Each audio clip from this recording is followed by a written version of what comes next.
There are some people you do not employ. One of them is your brother, your sister, your uncle, your aunt. Don't employ those ones. They'll destroy your business. What's been your biggest regret? Trusting too many people. Trusting people who tell you how things are going to be all right without evidence. Sometimes it's good to be mean. So you don't go to church. You go to church. You go to church, yes. But remember, the primary goal of going to church is to pray, to worship. is to pray and worship. That's true. Your money must take care of you at a later date when you can't earn it. So don't give it away.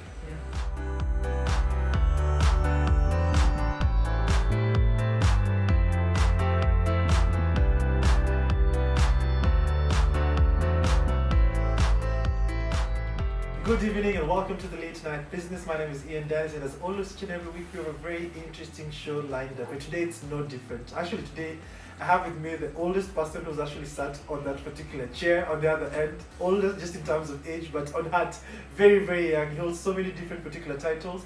But before I get to introduce my guest, I want to remind you that you're here at the Capital Club, the place you need to be as an entrepreneur. Because at the Capital Club, you have access to a wide variety of amenities that you can actually get to access and literally spend your day from morning to evening here, not only doing your meetings, but also entertaining your guests. There's the meeting room where we are in, there's the restaurant where you can actually have your dinner and have actually entertain your friends, there's the spa, there's the gym, and so much more. Also, I want to remind you that two of my books, one, Food for Thought and Other Business Conquest, they're actually out at Textbook Center. The guest I'm actually speaking about holds so many different titles. He's a professor, he's a doctor, he's an entrepreneur, he's a farmer, and holds the titles as the youngest person ever to sit on this other end. That's Professor Dr. Peter Mungai. Ngugi, thanks so much for coming to the show. Thanks. Yeah. I've never been so described. There's so much to describe you that it's very difficult to describe you. And when you start going the number of businesses you've done and the things that you do. But it's kind of a pleasure. Thanks so much for having come to the show. Thanks. Looking all young. You're as young as you feel. Yes. And your feeling depends on what you do. True. Yeah. The first question I like starting all my conversations, what exactly are you most grateful for today? What am I what? What are you grateful for today? God having allowed me to wake up this morning is the things I'm most grateful about, because without God I would not be here. The next thing I'm grateful is the country called Kenya. Whatever misgivings anybody might have had about Kenya, Kenya is one country that has brought me from a tiny little thing in a small village to somebody who you'd want to talk to in Nairobi. So that I'm grateful. And for the people of Kenya having lifted me, that I am forever grateful. Then I'm forever grateful for the University of Nairobi, having trained me from the age of 19, taken me to become a teacher there. Up to this point, at the age of 64, when I've been a professor at the same university. For the University of Nairobi, I'm grateful. I'm also grateful for the Kenyatta National Hospital, where I was admitted as a small child in my early childhood. I learned my English language in the wards of Kenyatta National Hospital. You've mentioned that it's at the wards of Kenyatta that you literally learned your English. Yes. How's that relation? Were you born there? Or were your parents working there? How come? No, that's why Kenya is great. I went there as a patient. As a toddler? Yes. Uh-huh. We were actually the two of us. There was me and a younger brother of mine. We were admitted at the Kenyatta National Hospital with all the diseases that you can imagine: diphtheria, whooping cough, and TB. As toddlers? Yes, it happened. I'm so sorry about that. So we were so ill. My younger brother died. It's Sorry. me who was supposed to die. Thank God I'm the one who lived, but it's bad. He died. And so Twin brother? No, not a twin. He was younger than me. So we stayed there, and I was in Kenyatta on and off for the next, probably up to the age of 6, 7. I would be admitted home. So I knew Kenyatta National Hospital around it because that was my second home. So it was like a difficult childhood that you went through. I don't call it difficult. Yeah. No, it didn't sound difficult. But you're sickly. I was sick. I mean, that was my environment, and that's the environment that, I mean, I'm glad that I lived. There are many others who didn't. And so I grew up there. And so one of the things that happened is I chose to be a doctor because I was a patient. That's very interesting. That's where the relationship. And I became a urologist because one of my biggest challenges was urine. So one of the things that used to happen to me is I used to pee in bed. And one of the things we know about people who pee in bed, they tend to be above average in thinking. And so, but they are abused by the society, by people who don't understand. So in Kenyatta National Hospital, we were sleeping in double decker. So St. George's, King George something that time. So I'd sleep up in the double deck and the other kids down, and I'm peeing in bed. And so I wasn't the most And so what would happen? I said this on Family TV a few years ago, and people found it interesting. And so the nurses who were there, they were white, would come with the bed sheets and beat me with those bed sheets, and I would cry. And people thought I should stop peeing in bed. And then there was a young doctor, I don't know who he is, wherever he went, he was white, and he would hold me by the shoulder. Tell him, don't cry, don't worry. One of these days you will treat people who have problems with passing urine, which is what I do today. That's very interesting. And what's the cause of that? What causes that? It is some deficiency in your brain, and or some disorganization in your brain in hormone production. So when you are asleep in the night, you're not able to feel you've got urine, and so you pee in bed. And it's not something that you're going to be healed by bells and pushing around and being abused. It's something that probably gets better with compassion. But there is medicine for it, which is what I give today. Interesting. So it happens until probably you're medicated after a while. Yes. All right. Because I think I was also in your shoes for a while. So probably So probably it was out of that particular period, being sick in the hospital, that primarily, and also maybe the compassion that the doctor showed you, that inspired you to become. Absolutely. You've summarized it. All right. That's very interesting. And growing up, where did you grow up? From Kenyatta now, because you mentioned the first 6 years of your life you're in Yes, Kenyatta. I was in Kenyatta. We were living in Kikuyu. My parents were living in Kikuyu then, in a place near Wangigi there. It's called Shura. And this is, by 1969, it was the 5th of December 1969. It was an elections day. We moved. Oh, the first election.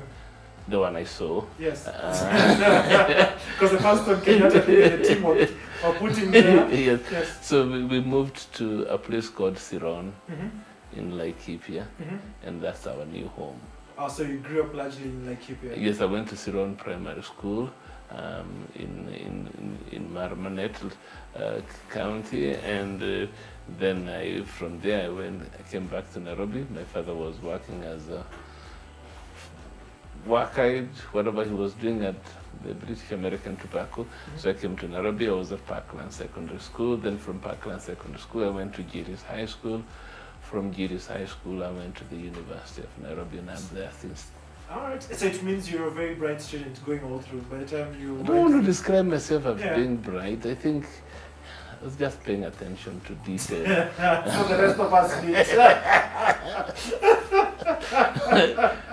So you paid yourself to detail until you got yourself into university. Yes. So when were you admitted in when were you admitted in Nairobi University? 1979, after the death of Jomo Kenyatta in 1978.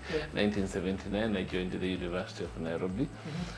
And you're quite precise, you wanted to do medicine, that's what your interest all through. I wanted to do medicine before I went to Standard 1. Yes, I was sure. No, I didn't want to do medicine. I was sure of what I was going to do. It wasn't going to be anything else. It was out of that experience that you had being a child, what exactly pushed you and to a promise I had to fulfill to this young doctor that I'll become a doctor. Did you ever meet him after that? No. I don't even know how he looks like, whether he looks... I don't know. If he's alive, he would be a very old man. And if he's not, God bless him. I would ask God to bless his soul, because he changed me. And then, so having gone through, University of Nairobi, you, did your general practice? Yes. Just take me through now your career. Now. From there, I went to do my internship at the Nakuru Provincial General Hospital in 1985 to 1986. Kenya was going through difficult issues politically, so and the punishment you would get for not being not conforming would be to be taken to places like Northeastern Province. So you mentioned not conforming. What did you do? It's probably not a good thing to do, but I refuse to admit a dead body as a patient. Ah, so just some of, during that period there. Yeah, somebody who had been killed by some functionaries, and I was being asked to admit, and I declined. Refused. So you sent to Northeastern. Yes. The best thing they could have done for me was take me to the Northeastern. Oh, so for how long were you there? I was there 1986, 87, 88. Mm-hmm. Then I came back for my postgraduate training, and I learned a lot. I was privileged. There was nothing as good they could have done. Mm-hmm. Sometimes you intend to punish somebody and you give them the best. That's what they did, transferring me to Northeastern Province. Then. And then, so after your practice, you mentioned to me you had a stint going to the UK. That's much after. Mm-hmm. Then after that, I came for my postgraduate training. I finished my training in 1991. So postgraduate is when you did surgery? Yes, my surgical training. And then I joined as a lecturer in the Department of Surgery. Mm-hmm. Then I went to the UK in 1994, and I left there in 1996. Mm-hmm. So that's where I did my urology. Surgical training, basic surgical training, was at Kenyatta National Hospital. And then training in urology was at the Royal Sussex Hospital in Sussex. So for someone who's watching this, maybe the term urology is actually a new term. What does a urologist do? A urologist is a very simple doctor. Sometimes people call us plumbers. A urologist. You deal with the pipes. We deal with the pipes. All the body pipes. Yeah, so it basically deals with the urinary tract, how urine is stored, produced, stored, and removed.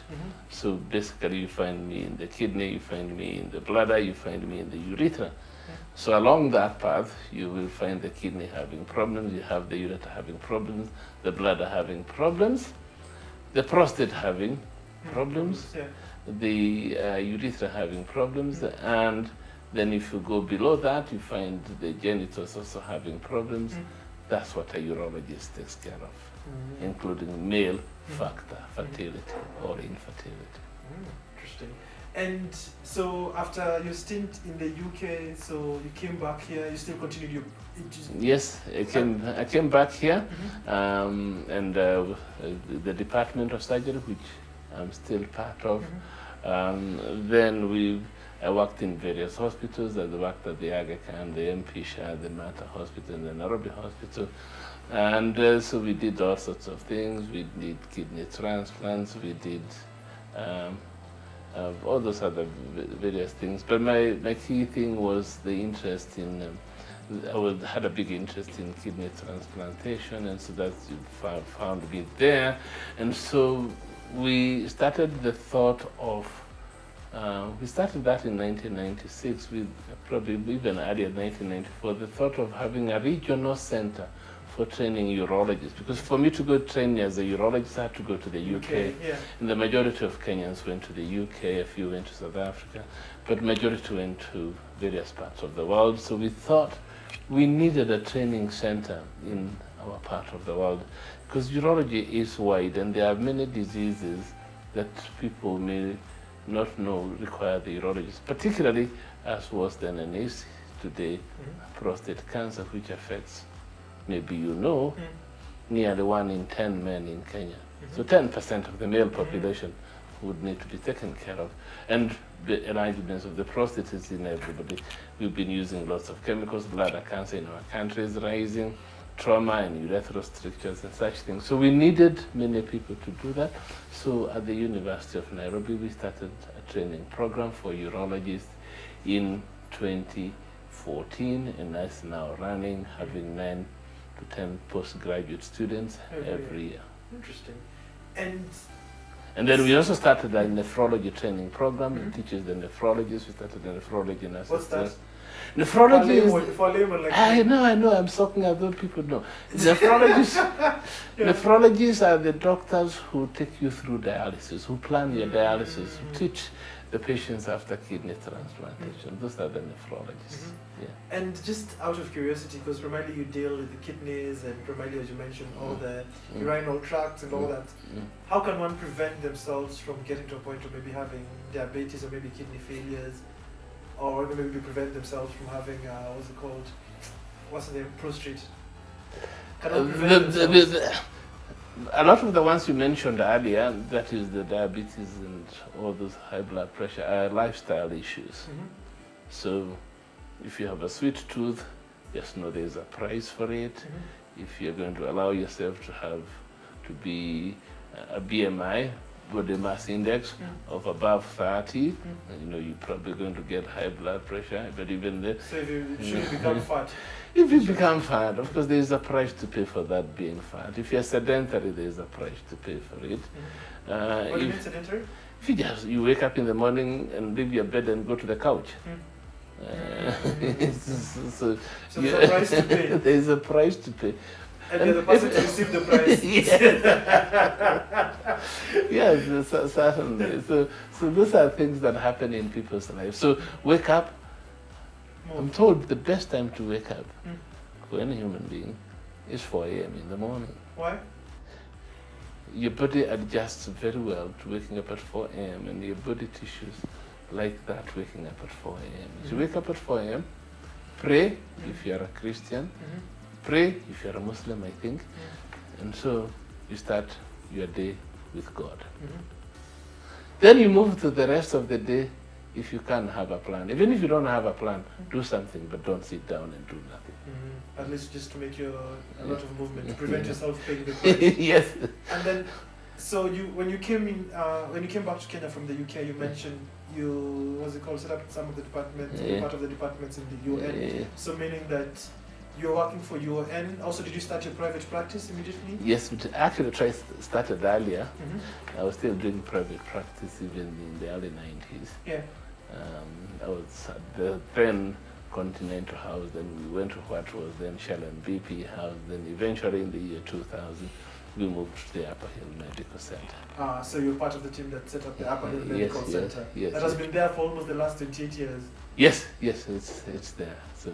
All right. Yeah. And maybe for any medical doctor watching this, or any person who's maybe interested in getting into medicine, how would you, advise them in terms of getting into private practice? Do you have to probably do your postgraduate and then pursue it? Or at what particular point would you advise any person who wants to get into private practice? Times have changed, and today if you're going to be a general practitioner without a postgraduate training, you probably have yourself lower down in the ranks, and probably you can't move very far. So having a postgraduate training, and even a postgraduate training, is a useful thing because it helps you focus on the one area of the body rather than jumping from the head to the toe, even though you should know your patient from the head to the toe.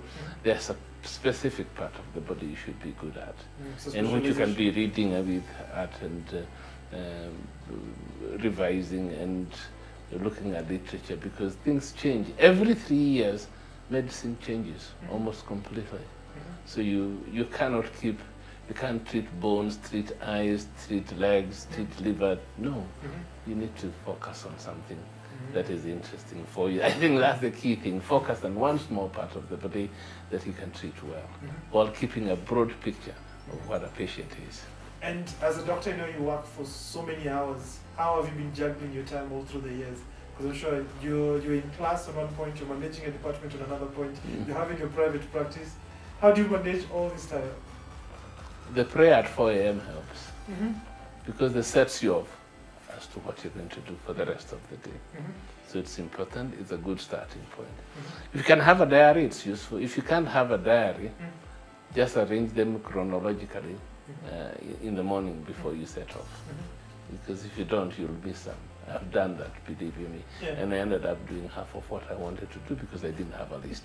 So I have a checklist. How do you plan your day? Because you're an entrepreneur, you're a farmer, you're a urologist, you're all so many different things. Give them the time that is due for them. So in a day, how do you divide yourself? I divide myself. On a typical day? On a typical day, I wake up in the morning. 4 a.m.? Yeah. Up to now? Yes. Oh, that's nice. Yeah, I There's mean, so many people who are just even in their 20s who can't wake up at 4 a.m. so what Yeah, will they 64. what will they do when they go to the grave? They never wake up.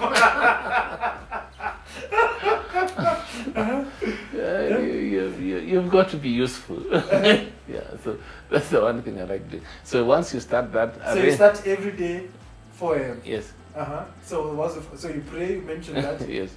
Then Then after you've prayed, then you say, this is what I'm going to do. There are things that were pending from yesterday. Start with those ones. So what time do you start your day?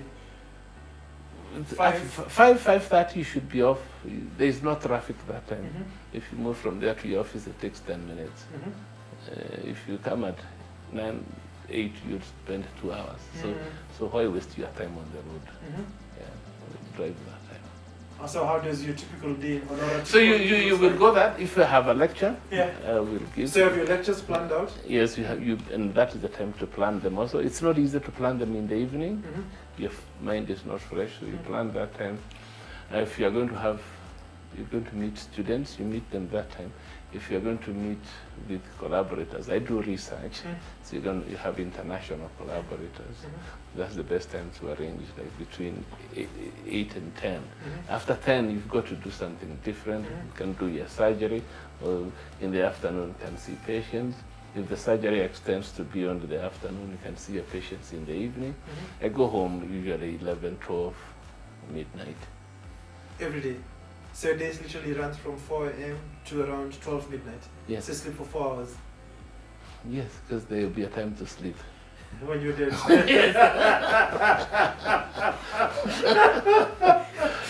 And how do you keep yourself energetic? Because we always talk about the work-life balance. So your life literally looks like it's all work. Yes, but you see, on Saturday and Sundays, I'll do different things from what I do. Most of the farm work is sorted out during weekends, not during the weekday. I have a phone call. I spend an hour phone call on the businesses. So Every day? Every day. Or you call all the businesses? I call all the businesses. You agree what is going on. Then after that, the businesses are on my way. Then I go and do my practice. At the end of the day, by 10 p.m., before I go home, I have a call with the people responsible for the businesses. Also, you have a call during the day and in the evening? In the evening. Spend a call. I pay Safaricom a lot of money. And how are you able to maintain that discipline? It takes a short while. But I think the biggest reason or biggest driver to doing that is you have made a promise to God in the morning. So you can't afford to cheat God. I can cheat Ian. But I'm fine. Yeah. I don't own heaven or So I can't cheat God. Yeah. So if I promise to do this, and I promise to thank Him for having done it in the evening, then I must do it. You push yourself. And out of curiosity, do you have your time for family? Well, yes, my wife and I will be in the evening together. We'll be in the morning for breakfast. And everybody goes their way. Yes. Alright, so we're going to take a short commercial break and then we find out, my goodness, what an interest, so many insights to learn. So I'll see you after the break just to find out what are some of the disciplines, what are some of the money lessons we can actually learn from it, what are some of the businesses and the lessons we can actually get to extract from Dr. Professor. So I'll see you after the break.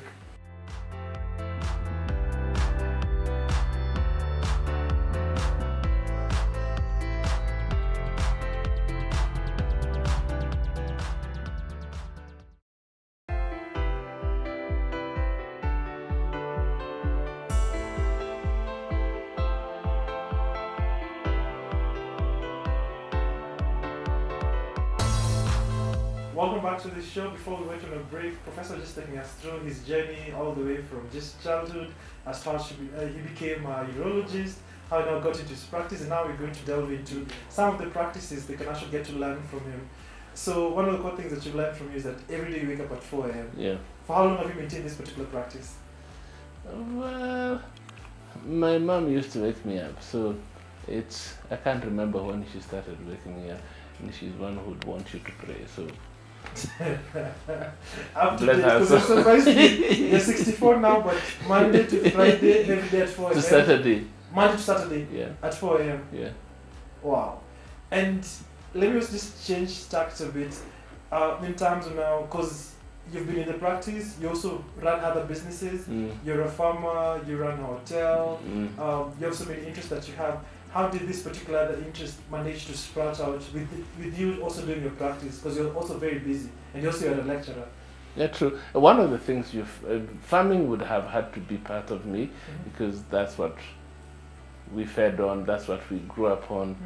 And farming is very interesting because that's the only thing that you do, which is very different from this other thing. When you're in the farm, you're not thinking about patients, because I think about patients, I pray for my patients. And so you have a lot of patience. yes, I do. Yes, I do. So you want to go to the farm to look at the tree, or to look at the cow or the goat. They look very nice. They bring you back to nature. So they take you away from the stress of the hustle and bustle of the city of Nairobi. So that's an escape. And that escape should provide you with a living. I'm not going to work until I'm 85. I look forward to retirement. I'd like, if God gives me the time to reach retirement, I'd like to be walking with the cows and walking between the trees and walking between the plants and talking to them. There's nothing as good as talking to plants. They can't talk back. That's one thing. They are silent listeners. They are very patient. Remember, the rest of the day I spend my time listening to patients. So this time is time when my patients listen to me. So that's one thing. And there's a different atmosphere in the farm. It's quiet, there is no cars, there is no machinery. So you're just walking. And that is one thing I don't want to give up for any price. And the other business interests that you have, let's say one of them, what's it called, the Siron place that you own. How did it come about? How have you gone about investments and all? Those and small other investments I've done, because I have some little bit of real estate as well, is to secure my future. Because the one thing you don't realize is when you're very busy, time moves so fast that you're in January today and tomorrow you're December. So you can easily spend your time going through January to December without any months in between, and then you will not have any investment to go on. So you'd look for a passive income, something that other people can do for you, something that can secure your retirement. So that's how we have this restaurant. But you also want to, it's a service industry like medicine. So you want to provide a service. I want to see people who are happy. I want to see people who are eating. I want to see people who have relaxed. So for me, that's the service we provide. Makes you feel, in fact for Siron, it's called affordable relaxation.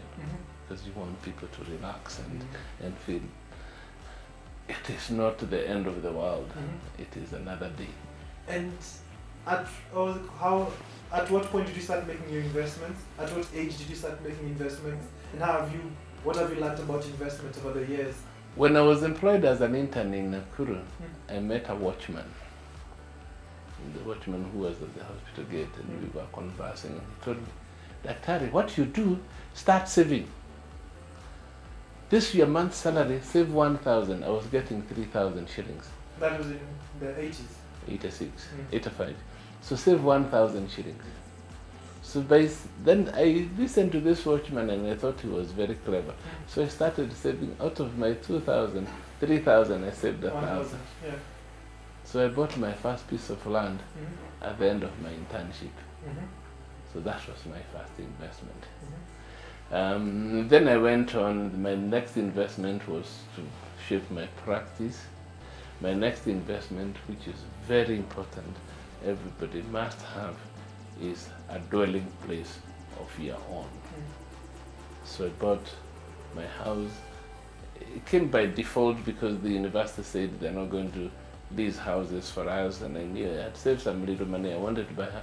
So I bought a house in South Sea, started a mortgage, then I paid my mortgage in 3 years. That was out of my way. South Sea is a good place, but was not my goal. I don't know why I looked at Karen, but there you go. Maybe it's because of the bush. I'm a boy from the bush, so I wanted a place which has trees, has birds, has.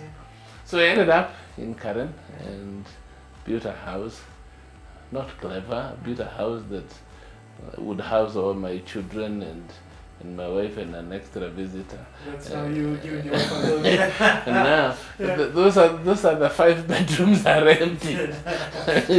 So that was not a wise investment, but there it is. Once in the last time they were full is 10 years ago, so you don't find. And some of them have never been occupied. Then I started going into small real estate. And then I went, we started in 2012. It's been a challenge building the Ciron, paying for it. We still have challenges with it, but we hope we can overcome those challenges. So it was big, it was a mouthful. And what's been your best investment that when you look back and say, this is the best investment I've done? What are some of the elements you've learned around? Yes, I've learned. The best investment was one that didn't involve a loan. The investment where I did without taking a loan holds you nicely. The investments with loans, bringing other people, bringing other problems, and banks, lawyers, accountants, and you throw away your money to those. So that is what makes borrowed investments expensive. Perhaps if I was to start today, I would grow slowly. Because you spend the same money, but when you borrow, you lose a lot of it. And in terms of money, because you mentioned that it's the Watchman who pushed you to start saving quite early. What are some of the things you've learned, or maybe some of your practices around money? Money never say there is little money. Even 50 cents, and it was useful, is useful money. Save even the 50 cents. Don't spend it. That's one. 2, don't give your money away. Like in Kenya, there are so many people who want your money. The church, the politician, the villager, the government, your relatives, all those people come with a bowl. And once somebody once told me, just know how to avoid paying all these people. How do you avoid it? Sometimes it's good to be mean. So you don't go to church. You go to church. You go to church, yes. But remember, the primary goal of going to church is to pray, to worship. To pray and worship. Not to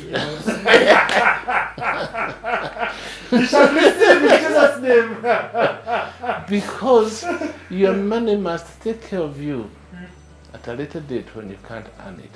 So don't give it away. It's God given, but give to the church that for which they must have. What the church must have is what you must give. But these are the things. There is this thing in Kenya called harambe. It's exploitation. People want you to give money here, give money here, give money here. It's not accounted. You don't even know when you give. No, I don't want to give that kind of money. When you mention be mean with money, what do you mean by that? That you only give money for a purpose that is written down, and you know how it is going to be spent. Any money that is not written down, don't spend. Break it down to me. So, if you have a pay slip, pay your house, pay your this, pay your this, pay your this. Donations must not be more than 5% of your earnings. No. Unless you're a philanthropist because you have billions of dollars. But if you're struggling like an average Kenyan, don't give more than 5% of your hard-earned money. Taking care of your parents and taking care of your children is not giving away. But going to places where you're buying food for people, buying drinks for people, buying people who have nothing to do with you, you're throwing away your money. What also have you learned about management? Because you're running so many businesses. You're managing so many, managing patients, hospitals. What have you learned around management? Management is, first of all, divide your management into manageable pieces. That's why it's called management. Divide it into areas that you can competently look at. The next thing you need to know is how you can delegate this management. You cannot be in 50 places at the same time. So delegate whatever you can.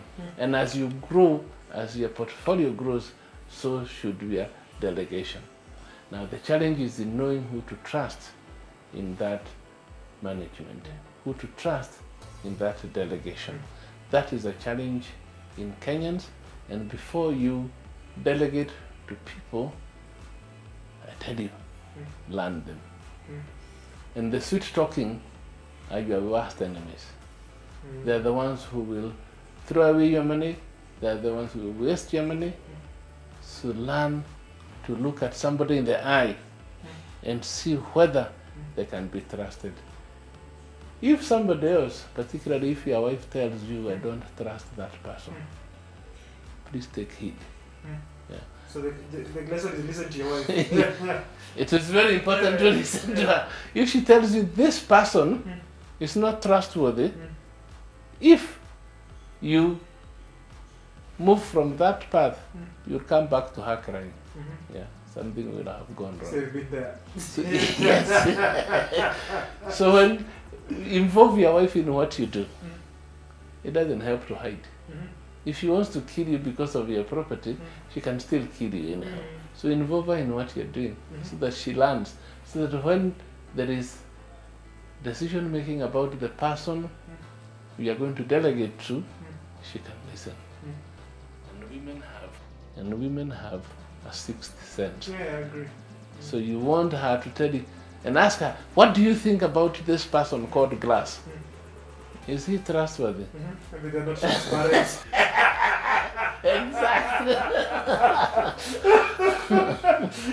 Exactly. And what's it called?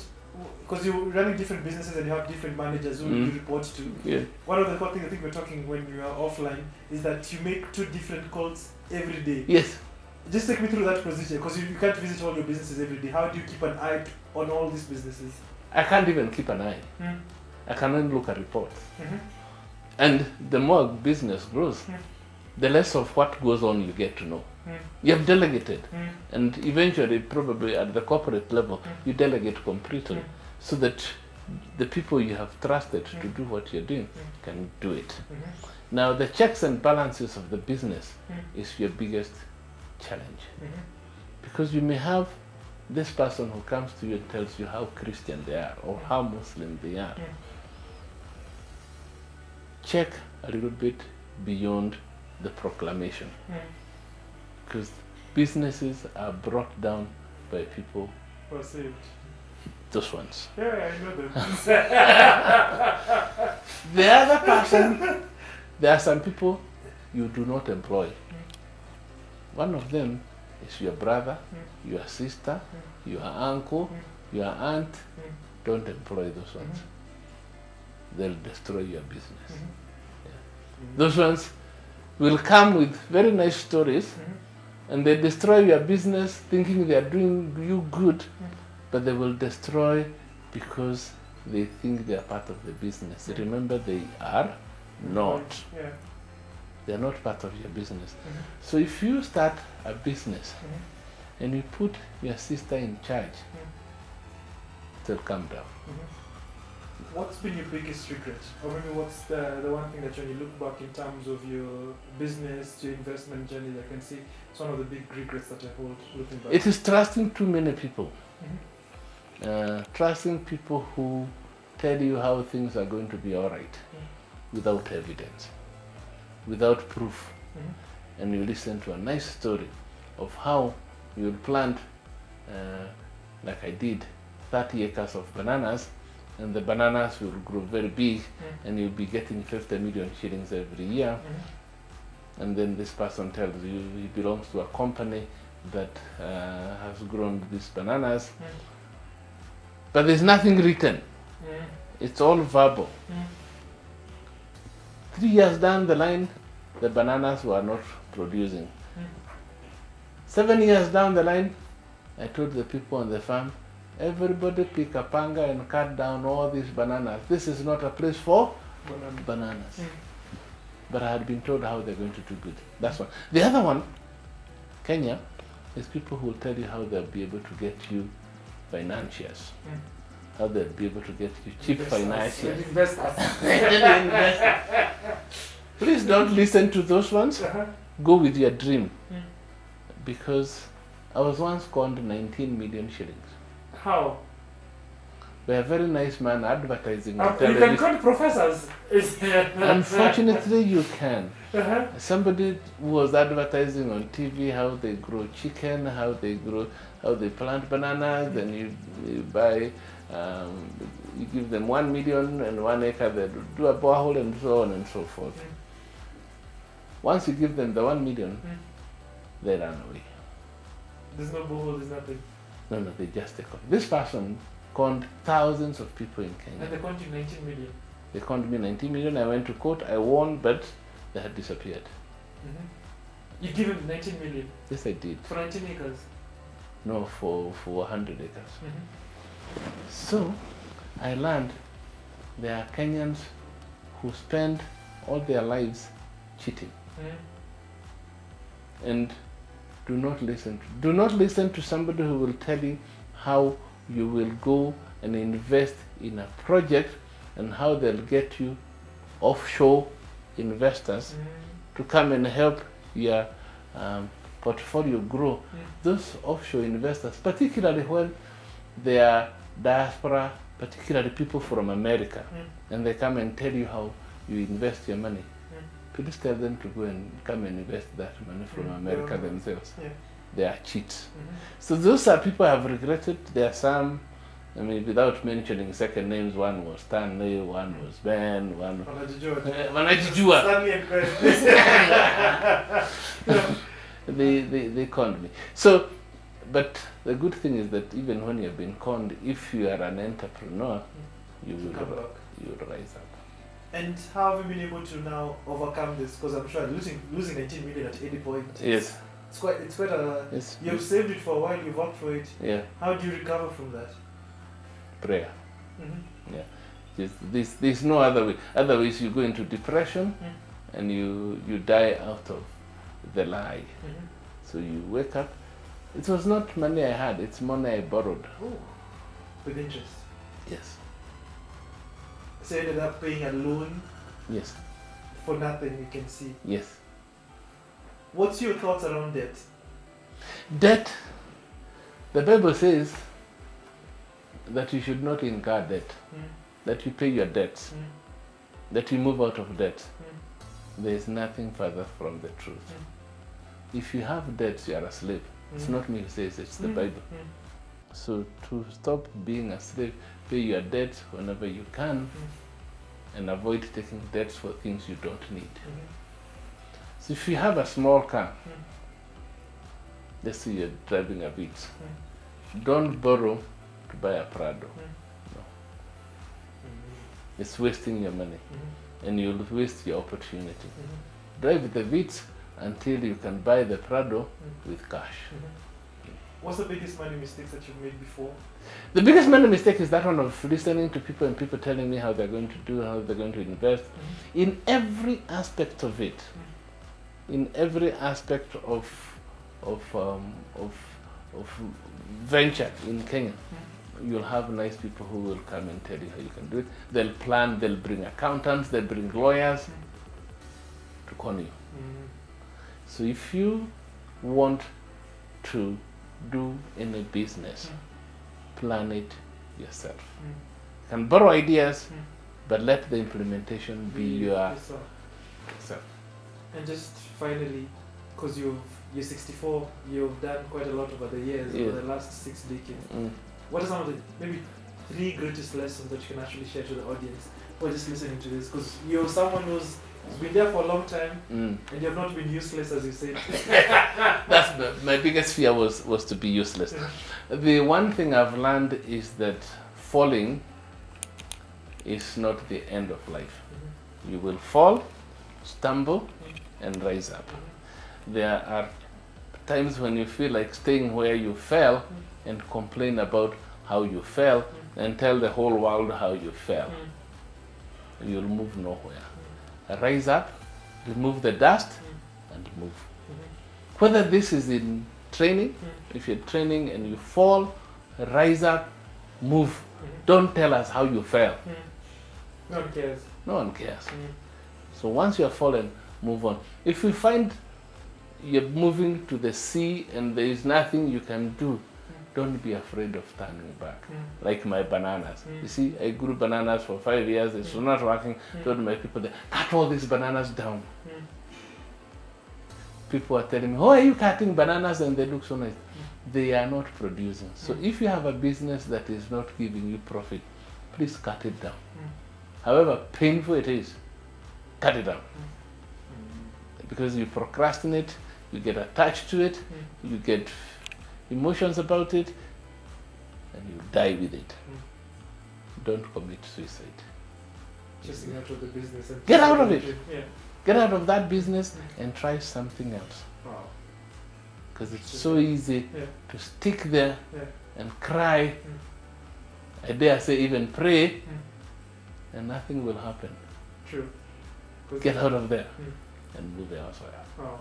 Thanks so much for Terry for me. I've learned so much. I think we need to do another just old edition with this professor. We get so much knowledge. Thanks so much for sharing all the insights. Probably think we need to do another, but to put in his slides so fast. Thanks so much for having watched the show. We've learned a thing or two from Professor. And you've gained a lot of insights around money, investments, and business. My name is Ian Dennis. This has been the Late Night Business. Until next time, I'll see you right here on KTN Home.